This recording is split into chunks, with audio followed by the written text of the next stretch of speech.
Ang storyang ito ay pinamagatang College Buddy, Chapter 2, The Life After College, Episode 13. Oh, na-miss niyo yun guys, no? Well, simulan na natin ang kwento. Ano kuya? Anong relasyon? Teka, anong kayo ni Kuya Dan? Sunod-sunod na tanong ni Kokoy. Kokoy, ang ibig kong sabihin, nagmamahalan kami ni Kuya Dan mo. Nahigit pa sa pagkakaibigan. Paliwanag ko kay Kokoy noon. You mean kuya, mag-boyfriend kayo ni Kuya Dan? Tanong ni Leo. Tumango lang ako at tinanong ni Kokoy si Dan. Totoo ba yun Kuya Dan? Tumango lang din si Dan. Biglang tumayo si Kokoy at mabilis umalis. Hinabol siya ni Leo noon. Kuya Kokoy, sandali. Antayin mo ko. Sigaw ni Leo habang tumatakbo para habulin si Kokoy. Ako naman, samantala, tinignan ko yung puntod ng mga magulang ko at nagsimula na akong kausapin sila. Pa? Ma? I'm sorry. Sorry po kasi binigo ko kayo sa mga pangarap niyo sa akin na magkapamilya. Alam niyo naman po na sinubukan ko nun pero wala rin namang nangyari. Wala akong ibang hinangad noon kundi maiahon kayo sa hirap. At sa awa ng Diyos, unti-unti ko yung natupad. Kaya lang, wala na po kayo this time para makita yon. Hindi ko namalayan na umiiyak na pala ako. Sinikap ko mapabuti yung buhay ng aking mga kapatid kasi mahal na mahal ko po sila. Hindi na baling sinantabi ko muna yung sarili ko basta mabigyan ko lang sila ng magandang buhay. This time, I was almost lost in words to say dahil sa sobrang iyak ko. At naramdaman ko na lang ang mga kamay ni Dan na humahaplos sa likuran ko. Pilit niya akong pinapatahan. Binuhos ko lahat ng emosyon, pati yung mga tinatagong hinanakit at mga pinipigil na damdamin sa loob ko. Lahat yun, pinakawalan ko sa harap ng puntod ng mga magulang ko. Iyak ako ng iyak habang nagsasalita. Pa, Ma, kaya nga po, nandito kaming lahat ngayon para ipaalam sa inyo yung relasyon namin ni Dan. Sana po, this time, ako naman yung pagbigyan nyo. Sana pagbigyan nyo naman akong sumaya. Yung walang tinatago at malaya. Alam mo Ren, halos hindi ko na alam ang isusulat ko. Iyak kasi ako ng iyak sa parting to eh. Ilang minuto akong huminto sa pagsulat kasi hindi ko mapigil ang pag-iyak ko. Sorry. Balik tayo sa kwento. Nakayuko na ako't humihikbi at patuloy pa rin ang pag-agos ng mga luha ko. It feels like everybody abandoned me. Ginawa ko naman yung lahat para sa kanila eh. Pero, bakit hindi nila ako maintindihan? Nagmahal lang naman ako ah. At alam kong love has no gender.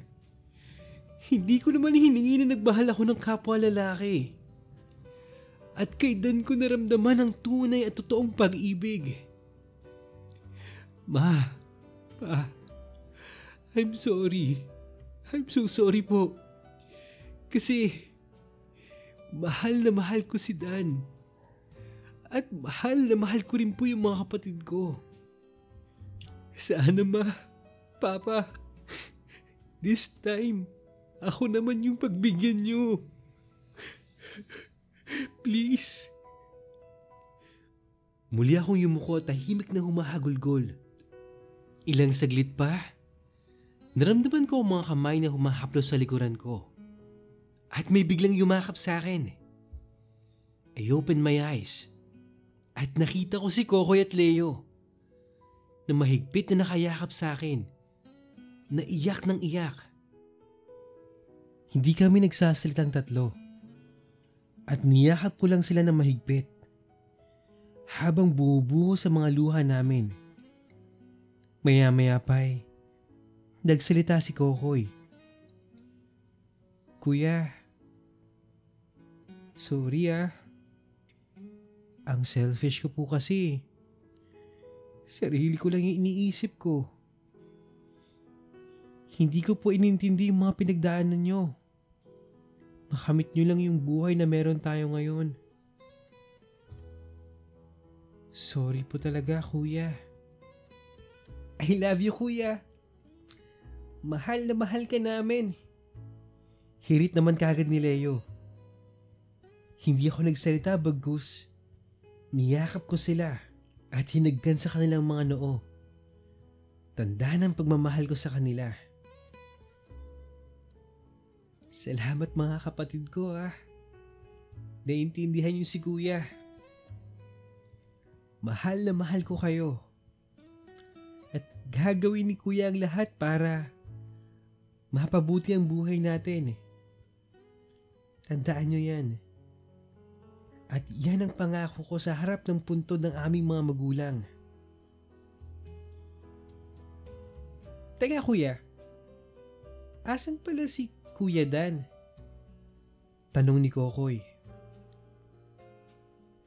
Oo nga, asan nga pala si Kuya Dan? Sunod na tanong ni Leo noon, habang nakatingin silang dalawa sa akin. Nandito po ako.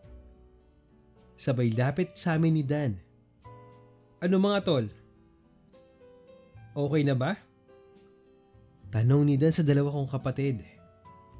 Teka, bakit parang meron yata akong di nalalaman dito Tanong ko sa tatlo. Kasi Roy, pautal-utal na sabi ni Dan. Ano Dan, bakit hindi ka makapagsalita? Tanong ko ulit kay Dan nun. Kasi kuya, siya yung nagpaliwanag sa lahat kung paano naging kayo ni Kuya Dan. Biglang hirit ni Kokoy. Hinabol niya kami ni Leo habang kinakausap mo sila mama at papa. Kaya ayun, naintindihan na namin ni Leo. Mahabang paliwanag ni Kokoy. Ganun ba? Salamat Dan sa effort Tapos, tumango lamang ito. Wala yun, Roy. Salamat din sa dalawa mong kapatid, Roy. At naintindihan nila kung ano yung meron tayo ngayon. Tapos nag-group hug kaming 4. Lumipas ang araw, buwan, at nalalapit na yung graduation ni Dan sa medical school. I was in a closed meeting door with my bosses na bigla mag-emergency call sa akin si Dan. Nag-excuse ako at lumabas ng conference room. Hello Dan? Napatawag ka? Sorry to disturb you Dan Si Mark to Yung kapatid ni Dan. Oh, yes! Kuya Mark. Bakit ikaw yung gumagamit ng phone ni Dan? Asan siya? Inutusan lang niya ako na tawagan ka para sabihin na pumunta ka raw sa lugar na iti-text niya sa'yo. Mga mamayang after meeting mo. Sige kuya. Walang problema. Salamat Tapos, pumasok ulit ako sa conference room to continue my meeting sa mga bosses ko. After our meeting, I went directly sa lugar na tinext ni Dan. I slowly approached the said place. I noticed na parang tahimik at walang tao. Hindi familiar sa akin yung lugar Kaya Medyo may konting kaba ako habang papasok sa isang gate at dahan-dahan lang ang takbo ng sasakyan ko para naman maobserbahan ko yung lugar. I parked my car at hawak ko yung cellphone ko. Hindi muna ako bumaba. Iniwan ko naka-on pa rin yung sasakyan ko para naman whatever happens madali ako makakalis. He started dialing Dan's number at saktong sasagutin na sana nang biglang may kumatok sa bintana ng sasakyan ko. Alright! And we are back, guys! Yes! Today is March 14. After almost a year, nakapag-narrate ulit tayo. Una-una sa lahat, gusto ko pong magpasalamat sa mga taong sumuporta at sumabaybay sa College Buddy mula Chapter 1 hanggang Chapter 2. Ano kaya yung plano ni Dan, Bakit kaya niya pinapunta si Roy sa isang unfamiliar place? Well, abangan nyo yan sa finale natin ng College Buddy. At sa mga gusto pong mag-share ng personal experience nila, alam nyo na yan guys, email nyo lang yan sa imrensantiago@gmail.com.